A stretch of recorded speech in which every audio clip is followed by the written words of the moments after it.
Okay, I'm hungry, so I'm gonna make this quick. Good Omens Season 2.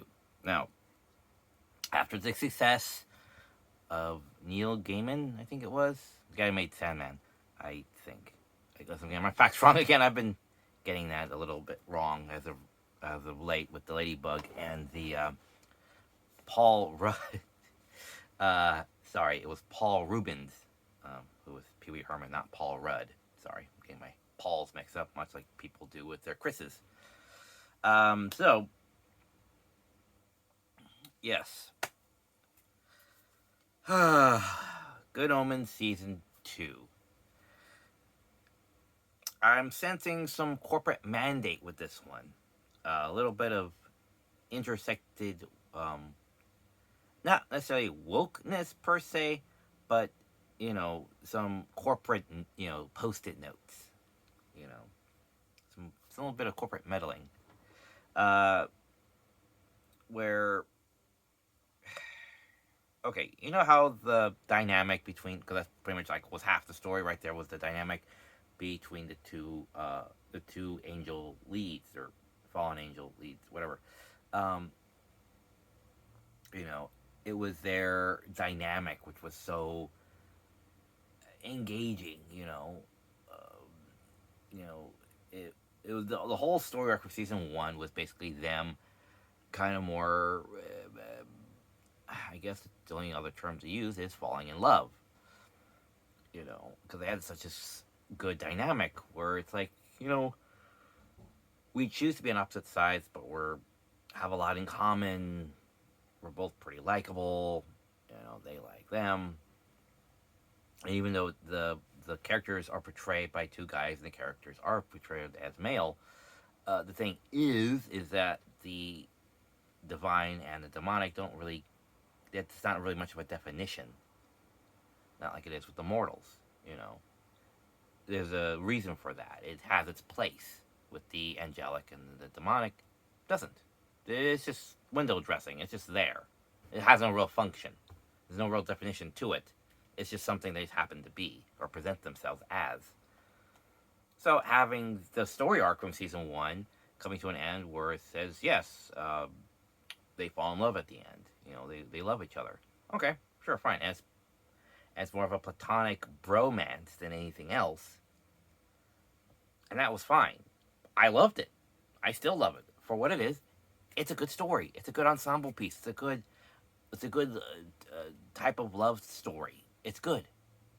And now in season two, the corporate mandate is no, no, no. We got to have the side story now because the kids, the now that the kid is out of the picture, um, the through point or the side human characters are these lesbian characters that our leads are now trying to get together. Okay, so you have your side story because now you need the human component. Okay, sure, fine. Every Godzilla and Tokusatsu.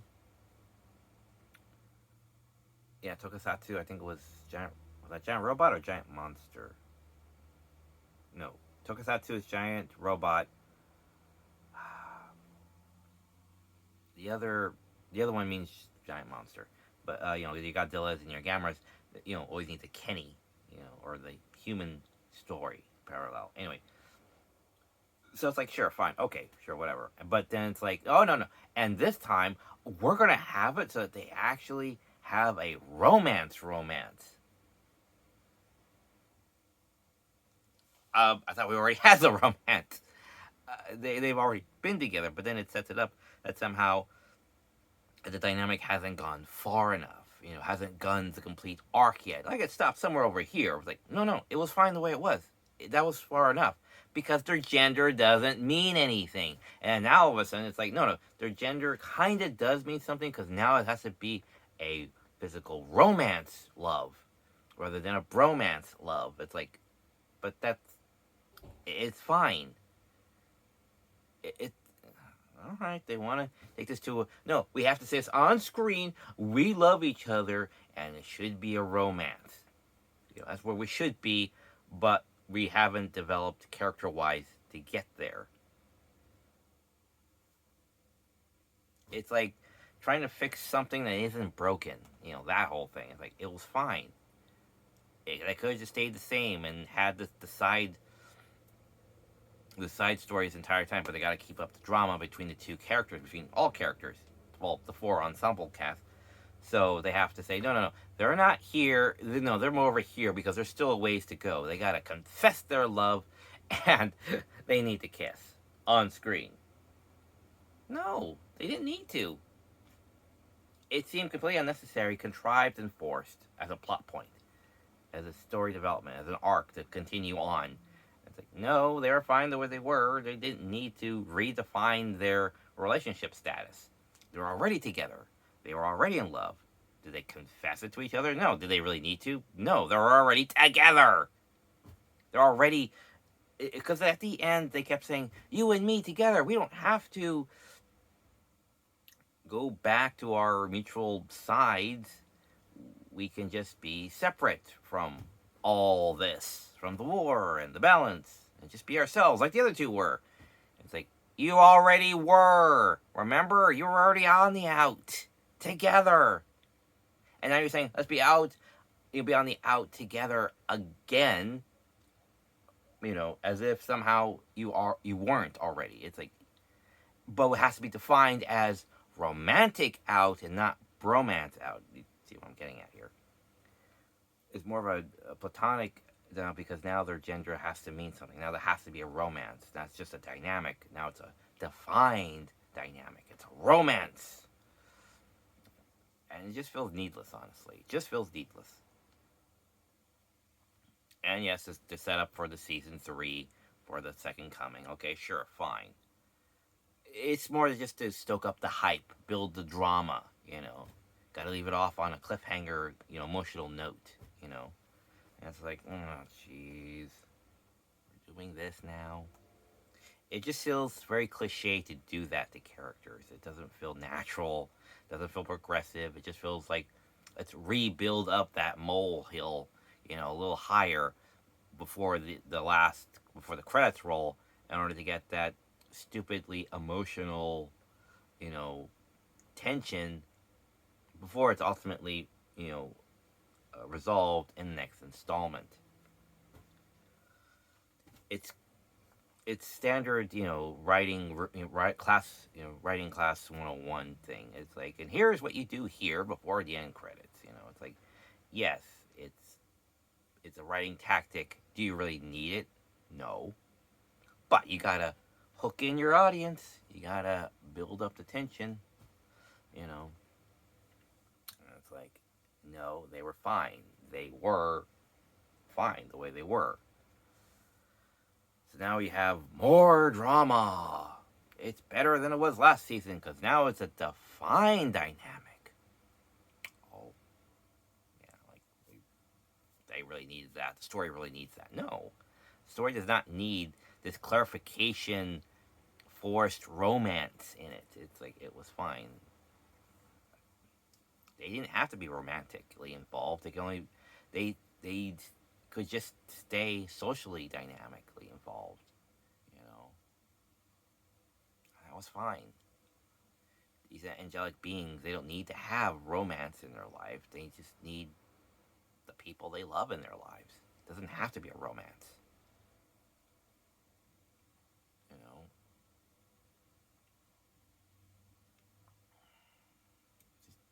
just doesn't feel like it. Doesn't feel like it just... It's just something to help prolong the story, retread ground, redefine it needlessly. It's just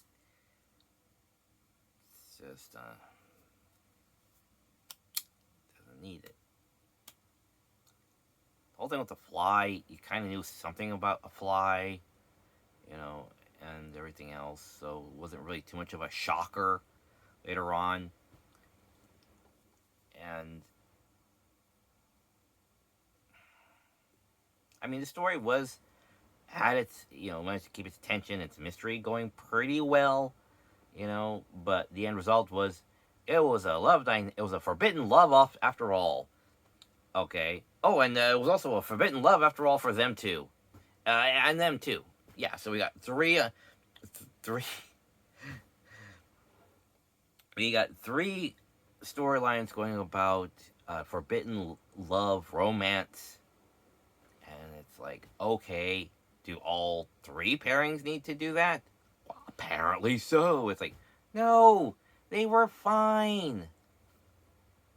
They already said, that they like each other, that the lead angel, something, whatever, they already defined that at the end of the last one.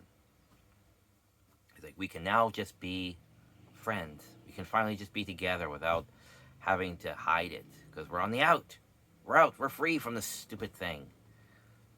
You know, and then they kind of get thrust back in the middle of it because someone else were found that they too don't necessarily have to be in this war. It seems rather needless. And so they get thrust in because of that.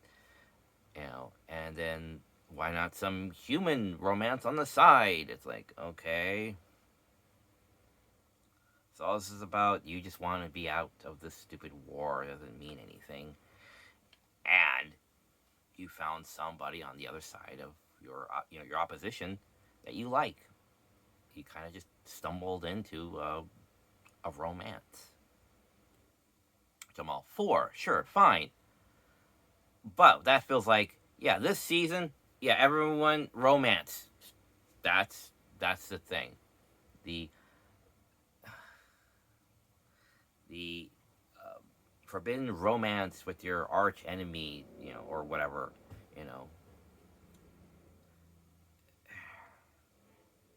romance dynamic no one else wants, but it's, you feel yourselves drawn into.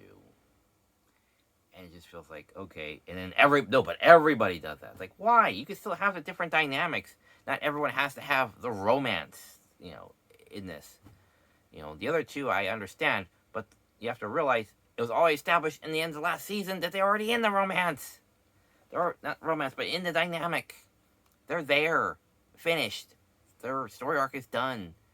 But it has to be this, like, obvious, thing, and to leave it on a cliffhanger, and then it's just